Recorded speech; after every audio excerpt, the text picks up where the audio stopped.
उपासक को चाहिए कि अपने गुरुदेव के दिए हुए नाम मंत्र में ही निष्ठा रखे। स्वप्न में क्या, जागृत में आके ब्रह्मा भी उपदेश कर दें तो अपने गुरु के वचनों को नहीं टाल सकते, तभी उपासक आगे बढ़ता है। नहीं, माया रौंद देगी, चल के देख ले कोई।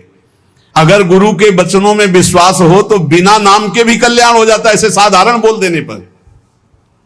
एक सीधा साधा गांव का भगत कभी कथा नहीं सुनता था,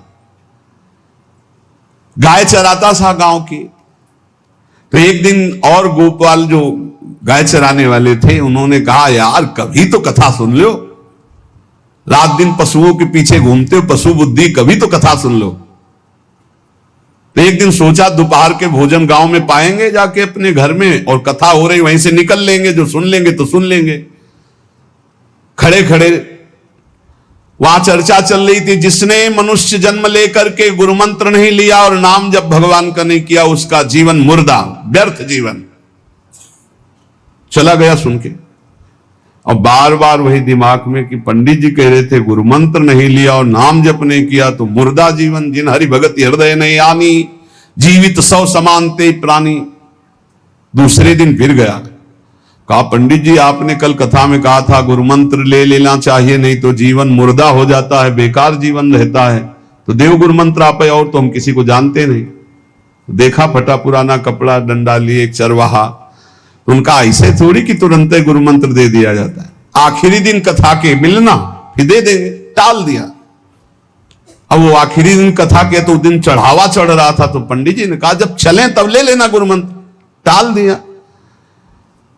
अब वो जब आखिरी दिन के बाद हो, तो उस समय घोड़े पे बैठ सब सामान लाद के पंडित जी चलते थे, वो तो सब सामान लाद के चलने लगे हो। तो पीछे पंडित जी आप जो कह रहे थे कि गुरु मंत्र देंगे, आप गुरु मंत्र दे दीजिए। पंडित जी रबड़ी पवाई गई थी, घोड़े से उतरे, घोड़ा एक भगत के यहां खड़ा किया और लोटा लिया और भागे, क्योंकि सोच लगी थी। अब वो भगत किसान आदमी, गांव का गंवार आदमी पीछे लगे, पंडित जी अरे गुरु मंत्र दे दो, कितने दिन से टहला रहे हो आप। अरे उनका प्यार मतलब सोच का पैसा, तू गुरु मंत्र की बात कर। अब वो पीछे लगा कि अब हम नहीं जाने वाले, आपने सब सामान लाद ली थी, भगवान की कृपा कहो कि आपको सोच लगी आई, नहीं तो आप हमको तो गुरु मंत्र ही नहीं देते, हम आपको नाम पर विश्वास की बात। पंडित जी तो दात गपोचन, जय गुरुदेव की जय गुरु, वो दबकाए यह दात गपोचन, मतलब एकदम मूर्ख आदमी, तो सोच। तो वो प्रणाम कर लिया, जय गुरुदेव, धत गपोचन धत गपोचन। जपना न राधा न कृष्ण न राम न हरि। घर आया, बोले आज से गाय चराना बंद। बोले क्यों? बोले गुरु मंत्र मिल गया, अब हम भजन करेंगे, हमारा जीवन मुर्दा नहीं रहेगा, अब जीवन सार्थक रहेगा। और मेहनत करने वाला आदमी, गाय चराने वाला आदमी, अब शुरू हो गया बैठ के धत गपोचन धत गपोचन। अब इसमें ना कोई भगवान नाम है, न कोई मंत्र है, न प्रणव है, न नमो नमः, कुछ नहीं। गांव के लोग, घर के लोग बोले कि यार 50 गाय चराता था, पता नहीं कौन सा हम लोगों का पाप उदय हुआ कि कह दिया कि कथा सुन लेना। अब वो गाय चराना भी छोड़ दिया, गपोचन शुरू हो गया। अब उसकी ऐसी लगन लगी, सहज सरल भोले जो होते हैं ना, हरिवंश महाप्रभु कह रहे हैं, मुनि मन ध्यान धरत नहीं पावत, करत विनोद संग बालक भट, दास अनन्य भजन रस कारण, जैसे हित हरिवंश प्रगट लीलान। लालजू महाराज बड़े बड़े मुनियों के ध्यान में नहीं आने वाले, बड़े विनोदी। रुक्मिणी जी से कहा तैयार हो, भगत के दर्शन करने चलना है। रुक्मिणी जी ने कहा बहुत दिनों बाद आज आपको किसी भक्ति की याद आई, प्रभु जरूर कोई महाभागवत होगा, हम चलते हैं। बोले बहुत विचित्र महाभागवत। चले, साधारण वेश में चलना है। जब गांव में गए, उस भगवान तो सर्वज्ञ ही है, उसके घर के दरवाजे में बैठ गए और रुक्मिणी जी से कहा कि पहले तुम मिल के आओ भगत के, फिर हम मिलेंगे। रुक्मिणी जी ने कहा हाँ ये उत्तम बात है, पहले हम उनको दर्शन दे के और दर्शन करके आती है। तो आंख मूंदे ऐसे, न खाना न पीना, धत गपोचन। रुक्मिणी जी ने कहा ये कौन सा नाम भगवान का, न विष्णु शास्त्र नाम में है, न गोपाल शास्त्र नाम में है, और कहीं हमने पढ़ा नहीं। ये कौन सा भजन कर रहा है? कहे किसका भजन कर रहे हो? चुप रहा। फिर किसका भजन कर? 2-3 बार तो गुस्सा के आंख खोला, देखा कोई स्त्री, तो बोले तुम्हारे खसम का भजन कर रहे हैं। और किसका कर रहे हैं? वो रुक्मिणी जी आ गई, बोले बहुत जानकार भगत है। प्रभु द्वारिकाधीश से कहा बहुत जानकार भगत है। बोले क्यों? बोले हमने कहा कि किसका भजन कर रहे, देखो हम इतना छुप के गए थे लेकिन वो पहचान गए, वो कह रहे तुम्हारे खसम का भजन कर रहे थे। अब भगवान ने कहा हाँ तभी तो हम आए भगत जोड़ कर। बोले प्रभु आप दर्शन बाद में करना, जाके पहले हमारा प्रश्न बता दो, प्रश्न का उत्तर दे दो कि आपके विष्णु शास्त्र नाम, गोपाल शास्त्र नाम, बहुत से नाम हैं, ये नाम तो हमने कभी नहीं सुना। भगवान ने कहा ये नाम हमको तो बहुत प्यारा है। बोले आपको कब, मतलब ये कब कैसे नाम रखा गया? बोले बहुत प्यारा है, हमारा ब्रज का रखा हुआ नाम है, ब्रज में मैया ने रखा था। कैसे रखा था? बोले एक दिन मैं माखन चोरी कर रहा था, सखा के कांधे पर खड़ा हुआ, ऊपर माट में हाथ डालकर मक्खन पूरा ऐसे खाता जाता, सखा को पवाता जाता। इतने में मैया और गोपी जन आ गई। ए कन्हैया ये क्या कर रहा है? अब हमने देखा कि फंस गए। हमने कहा कि मैया हमें बहुत भूख लगी थी और देखा कि इसमें चींटी चढ़ी हुई है, तो हम चींटी निकाल रहे थे। तो बोले चींटी कैसे निकाल रहे थे? यहां पूरा हाथ सना हुआ है तुम्हारा चींटी। बोले अरे भैया तू बावरी, जब चींटी को ऐसे निकालने करते वो अंदर चली जाती तो खबो खबो के निकाला, इसलिए ऐसा इतना हाथ हो। बोले यहां मुंह में भी जब तुम्हारे मक्खन लगा, एक मक्खी बार बार उड़ रही थी तो हम ऐसे मारा तो पूरा मुंह में मक्खन लगा। भैया ने कहा धत गपोचर। बोले ये उस समय का नाम रखा हुआ है, मेरा बाल गोविंद में जब मैया ने रखा था मक्खन चोरी के समय उस। अब आप विचार करके देखो, भगवान का साक्षात्कार गुरु वचनों पर विश्वास होने पर साधारण शब्द बोला तो भगवान तो सर्वलोक महेश्वर सर्वज्ञ, उनके सब जैसे हर अक्षर में आ विराजमान है, का खा गा घा आ, ऐसे ही सब अक्षरों में ब्रह्म विराजमान है। फिर राधा नाम तो स्वयं हरि जपते हैं और राधा नाम तो परम प्रेममय है और बड़ा गुही है। विश्वास करके जब वो धदगपोचंद जपा तो रुक्मिणी द्वारिकाधीश भगवान दर्शन देने आ गए, और तुम विश्वास करके राधा राधा जपोगे तुम्हें नहीं प्राप्त हो जाएगा? अरे यही राधा स्वयं भगवान हरि जपते हैं। इसलिए पहला जीवन का चरम लक्ष्य भगवत प्रेम, भगवत प्राप्ति। दूसरा, हमारी बुद्धि केवल विचार करे तो श्यामा श्याम के ही विषय में, किसी व्यक्ति वस्तु स्थान का अगर हमारा चिंतन हो रहा, संबंध हो रहा, तो श्यामा श्याम के संबंध से हो। जैसे गोस्वामी तुलसीदास जी कहते नाते नेह राम के मनियत सुहृद सुसेव्य जहां लो। अगर ऐसा नहीं तो फिर हर वस्तु व्यक्ति स्थान में एक आसक्ति है, वो बांध लेगी, आप श्यामा श्याम तक नहीं पहुंच पाएंगे। इसलिए बुद्धि का जरूरी है प्रिया प्रीतम में स्थित होना। अगर बुद्धि ये निश्चय कर ले कि परम सुख स्वरूप श्यामा श्याम ही हमारे हैं, हम श्यामा श्याम के हैं, सुख है तो श्यामा श्याम के नाम में, रूप में, लीला में, धाम में। अभी आपने सुना आनंद का तारतम्य। तीसरा, जो गुरुदेव ने नाम दिया इससे बढ़कर महत्व तो किसी नाम में नहीं होना चाहिए। किसी की निंदा नहीं, सब नाम हमारे प्रभु के हैं, पर हमारे लिए सर्वश्रेष्ठ नाम हो गया जो गुरु ने दिया है, जो मंत्र दिया, जो नाम दिया। एक आंतिक में आए और बोले हम कुछ 2-4-6 महीने से हम आपके शिष्य हैं, मंत्र ले लिया है। स्वप्न में एक महात्मा आए और उन्होंने हमको और मंत्र दिया है, तो अब तो हम समस्या में फंस गए कि आपका दिया गुरु मंत्र जपें या स्वप्न में कोई और महात्मा आए थे उनका दिया जपें, क्या करना चाहिए? हमने कहा तस्मात् शास्त्रम प्रमाणम। जब सप्तऋषि जी आए, स्वप्न में नहीं, सीधे साक्षात आए पार्वती जी के पास और कहा ये किसके लिए तपस्या कर रहे हो? महादेव जी के लिए। महादेव जी में क्या है, चलो हम तुम्हें भगवान नारायण को पति रूप में, भगवान विष्णु वैकुंठाधिपति, अपार वैभव, उनको।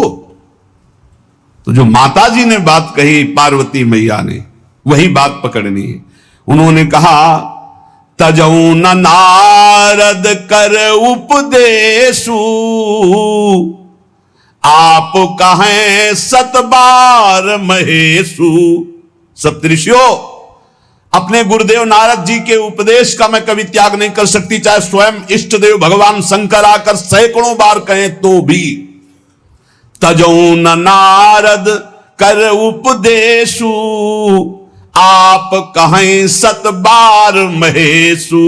कोटि जन्म लगी रगर हमारी, बरों संभुनता रहूं कुंवारी। करोड़ जन्म लूंगी, हर बार अपने गुरुदेव के दिए हुए मंत्र का अनुष्ठान करूंगी और देवाधिदेव महादेव को पति रूप में वरण करूंगी, अन्यथा कुंवारी रहूंगी।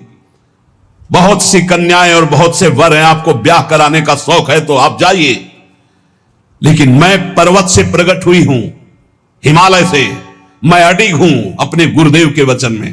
तो यहां कह रहे चौथा, समस्त इंद्रियां भोग विलास के लिए लालायित रहती हैं, सबकी।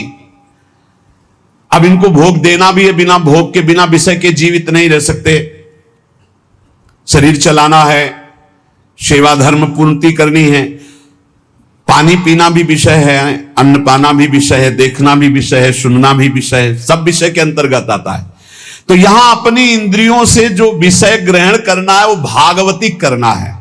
जैसे हमें पानी पीना है तो प्रभु को अर्पित करके राधा वल्लभ लाल की जय, और फिर भावना करो हृदय में प्रभु विराजमान है, जलपान करो। भोजन भोग अर्पित किया, भगवत स्वरूप प्रसाद, हम प्रसाद पा रहे हैं। वस्त्र प्रसादी, सुनना भगवत विषय, देखना भगवत भाव, बोलना भगवत संबंध से, हर इंद्रियों के विषय को हमें भगवत संबंध से युक्त कर लेना है।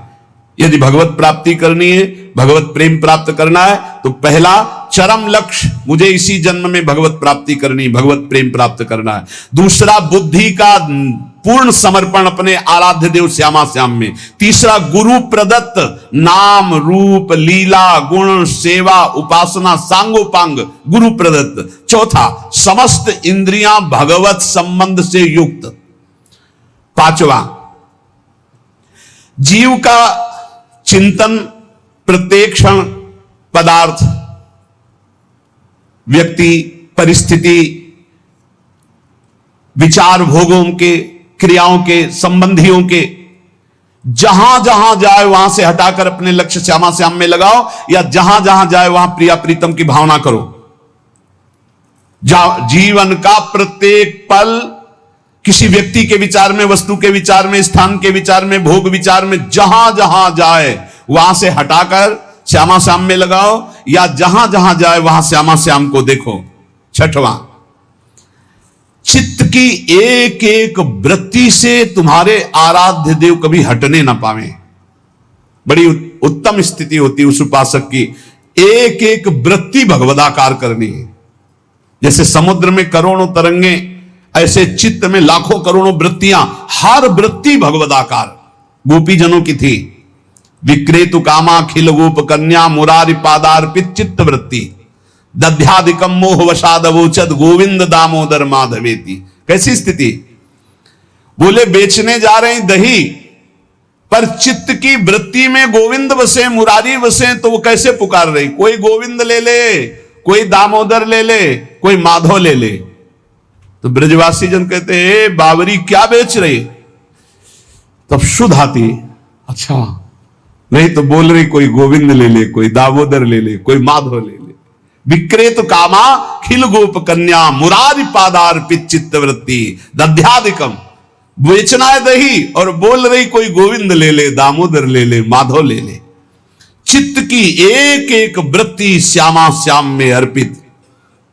सातवां, कहीं भी आसक्ति न हो, सारी की सारी आसक्ति, सारी की सारी ममता केवल एक युगल सरकार में। बहुत सुख मिलता है, अपार सुख मिलता है। जिससे प्यार होता है, अपनापन होता है, उसकी बात सुनने में सुख मिलता है। अरे वो दिशा अच्छी लगती है, वो दिशा अच्छी लगती है। जिधर अपना प्यारा बसता है ना, वो दिशा अच्छी लगती है। उधर से आई हुई वायु ऐसा लगता है प्यारे का आलिंगन हो रहा है, अभी वो प्रेम जागृत नहीं हुआ। इसलिए उस एरिया को कोई आ जाए, अच्छा आप उधर से आए, जहां अपना प्यारा बसता है उस क्षेत्र का कोई आ जाए तो ऐसा लगता है प्यारा मिल गया। उधर की वायु आ जाए तो प्यारा है। जहां प्रीतम जी देश की प्यारी लागे पौर, जिधर प्रीतम बसते उधर से यस्या कदापि वसनांचल खेलनोत, जिधर हमारी प्यारी जो प्यारे जो नाम में अपार सुख, तब अनुभव आएगा जब आसक्ति हो जाएगी। अभी आसक्ति अन्यत्र है, नाम में आसक्ति तो है नहीं। तो एक उपासक, ये मुझे नाम जपने में श्रद्धा नहीं हो रही, बिल्कुल ना हो, आप चिंता मत करो। भाव शब्द समझिए, कुभाव अनख आलसहु, नाम जपत मंगल दिशि दसहु। भाव से जपो, कुभाव से जपो, मन लगे या ना लगे तुम्हें फल मिलेगा, पक्का मिलेगा, मंगल दसों दिशाओं में होगा। विश्वास करके जपो तो, और एक दिन जब स्वाद लग जाएगा तब आप भी ऐसे ही बोलोगे जैसे बड़े बड़े संत महापुरुष बोलते हैं, नाम जीवन, नाम सर्वस्व, नाम ही हमारा प्राण धन।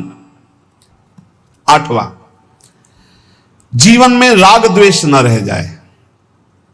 बड़ा खतरनाक है ये राग द्वेष। अगर किसी से राग है तो बड़ा सूक्ष्म होता है राग का धागा, और वो जब हमारे ऊपर संकट आएगी, विपत्ति आएगी, या तो वो धागा दिखाई देता कि अभी वो है ना।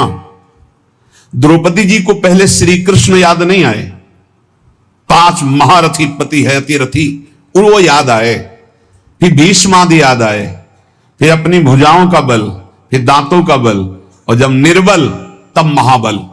सुनेरी मैंने निर्बल के बल राम, महाबल प्रभु श्री कृष्ण का तब जागृत हुआ। यह राग बहुत खतरनाक है, किसी से राग ना करें। यही राग जब प्रियालाल के चरणों में अर्पित हो जाता है तो अनुराग कहलाता है। जब शरीर भोग, शरीर संबंधी, यही बहुत फंसा वाला जन्म मरण चक्र का मूल यही राग है। और जब इसमें बाधा पड़ती तो द्वेष हो जाता है। द्वेष बहुत खतरनाक है। भजन कर रहे हैं, कई वर्ष पहले किसी ने कुछ कहा, याद आ गया और जलने लगा हृदय, उसकी पूरी सामने झांकी है, भजन कर रहे हैं प्रभु का, और झांकी है उस द्वेष जिससे हुआ है, और हृदय जलने लगा। या कभी वो सामने पड़ गया तो देखकर जल। द्वेष ना होने पावे, अजात शत्रु ते सदा, भक्त अजात शत्रु होता, एक भी पूरा सृष्टि में शत्रु ना होने पावे। 9वां, प्रत्येक परिस्थिति में अपने आराध्य देव के द्वारा दिया गया मंगल विधान है ऐसा मानना। एक बार हमने सुना था, उस समय किडनी का रोग प्रकाशित नहीं हुआ था, कि असाध्य रोग भगवान की विशेष कृपा से प्राप्त होता है। तो साधन पर उस समय जोर था, तो डर लगा कि असाध्य रोग कृपा कैसे हो सकती है, ना साधन में बैठ सकते हैं, पीड़ा रहती होगी तो भजन भी नहीं हो सकता, तो ये कृपा कैसे हो सकती है असाध्य रोग।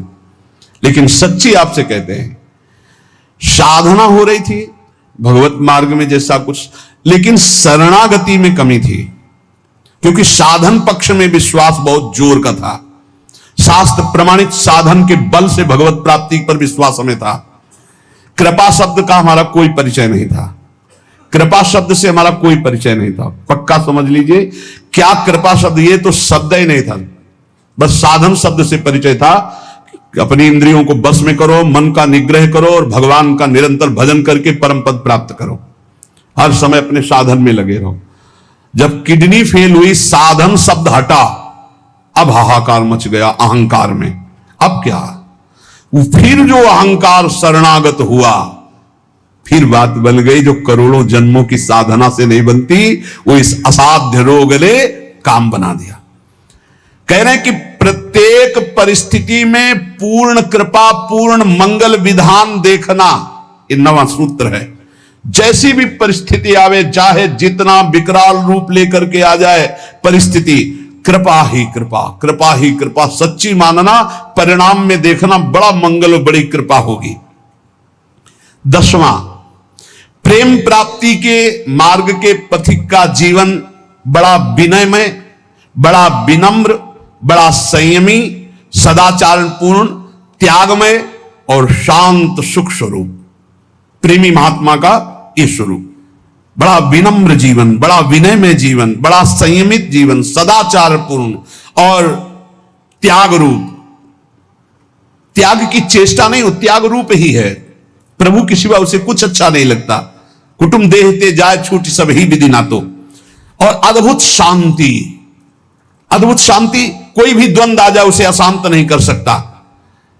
11वां, श्री राधा माधव के नित्य नूतन परमानंद प्रदान करने वाले पदों का गायन, उनकी सेवा, उनके प्रेमी जनों के दर्शन संभाषण, तब ऐसे प्रेमानंद की तरंगे हृदय में उछलती रहती है जिससे लीला रस में उसका प्रवेश हो जाता है, तब उसका लीला रस में प्रवेश हो जाता है। इसलिए अपने जीवन को महाप्रेम में बनाने के लिए जो आप सत्संग में श्रवण करते हैं, ये बड़े सौभाग्य से श्रवण कथन का हमें प्रभु ने अवसर दिया है। हम इसे व्यर्थ न जाने दें, बार बार मनन करो। देखो भगवान की इतनी कृपा हो गई, ये यंत्र मोबाइल आदि जो है अगर इनका सही प्रयोग करे तो ये बहुत सहायक है। एक बार सत्संग हो गया, जो पकड़ पाए नहीं, हम 10 बार सुनेंगे तब तो हम पकड़ लेंगे ना। तो 10 बार कैसे सुनते?